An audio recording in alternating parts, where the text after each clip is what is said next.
हे ईश्वर, हमें आत्मशांति दो उन चीजों को स्वीकार करने की जिन्हें हम बदल नहीं सकते, हिम्मत दो उन चीजों को बदलने की जिन्हें हम बदल सकते हैं, और इन दोनों में भेद जानने की सद्बुद्धि दो। तेरी इच्छा चले प्रभु, हमारी नहीं। सिर्फ आज के दिन अगस्त 13। बदमिजाज लोग। बिना शर्त का प्रेम बांटने से हम में प्रेम बढ़ जाता है और आध्यात्मिक उन्नति को शेयर करने से हम और आध्यात्मिक हो जाते हैं। बेसिक टेक्स्ट पृष्ठ 93।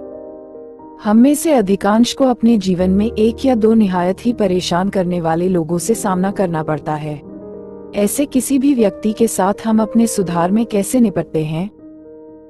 सबसे पहले हम अपनी सूची बनाते हैं।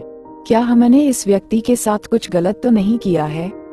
क्या हमारा कोई कार्य या रवैया तो ऐसा नहीं है जिसकी वजह से हम ही ने उसे इस प्रकार के बर्ताव के लिए उकसाया हो, जैसा कि उसने हमारे साथ किया है? अगर ऐसा है तो पहले हमें अपना दामन साफ करना होगा।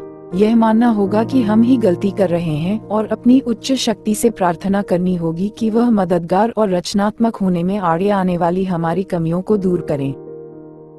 आगे, आध्यात्मिक जीवन जीने की दिशा में बढ़ते हुए लोगों की तरह हम उनके नजरिए से उनकी समस्या पर गौर करते हैं। हो सकता है कि उन्हें ऐसी कितनी ही चुनौतियों का सामना करना पड़ रहा हो जिनके बारे में या तो हम सोचने में चूक गए हैं या जिनके बारे में हम कुछ जानते ही नहीं। वे चुनौतियां जो उन्हें बदमिजाज बना देती हैं। जैसा कि कहा गया है, हमें सुधार में माफी देने वाला होना चाहिए, न कि माफी मांगने वाला। हमें दूसरों को समझना चाहिए, न कि यह अपेक्षा रखनी चाहिए कि दूसरे हमें समझें। आखिरकार, अगर यह हमारे बस में है तो हमें दूसरों के मान सम्मान को ठेस पहुंचाए बिना उन्हें उनकी चुनौतियों का सामना करने में मदद के रास्ते तलाशने हैं। हम प्रार्थना करते हैं उनकी कुशलता के लिए, उनके आध्यात्मिक विकास के लिए और इसके लिए कि हमें वह योग्यता हासिल हो कि हम बिना किसी शर्त के उन्हें वह प्यार दे सकें जो हमारे सुधार में हम सबके लिए इतनी अधिक अहमियत रखता है। हम अपनी जिंदगी में बदमिजाज लोगों को बदल तो नहीं सकते, नहीं हम हर किसी को खुश कर सकते हैं, लेकिन हमने एनए में जिन आध्यात्मिक सिद्धांतों को सीखा है उन्हें अमल में लाकर हम उनसे प्यार करना तो सीख सकते हैं।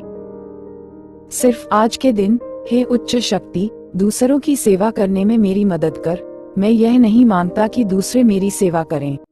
हे ईश्वर, हमें आत्मशांति दो उन चीजों को स्वीकार करने की जिन्हें हम बदल नहीं सकते, हिम्मत दो उन चीजों को बदलने की जिन्हें हम बदल सकते हैं, और इन दोनों में भेद जानने की सद्बुद्धि दो। तेरी इच्छा चले प्रभु, हमारी नहीं।